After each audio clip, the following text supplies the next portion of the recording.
پیغمبر علیه الصلاة والسلام فرمایي وایي کوم یو کس چې زمونږ په کشرانو باندې رحم ونه کړي، په کشرانو باندې شفقت ونه کړي، د مشرانو د عزت خیال ونه ساتي، د مشرانو عزت نه کوي، نو فلیس منا، دا زمونږ نه دی.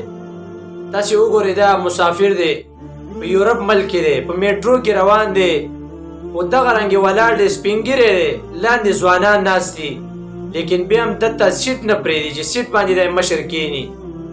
دا یورپ ملکونه چې کوم دي په دې کې انسانیت دا ډېر کم دی په مقابله د مسلمانانو کې چې چا ایمان نه وړي. ځکه ایمان چې چا راوړی په هغې ته احادیث مبارکه مخې ته وي، قرآن مجیدو ته مخې ته پروت وي، قرآن مجید نه علوم هغه حاصلوي.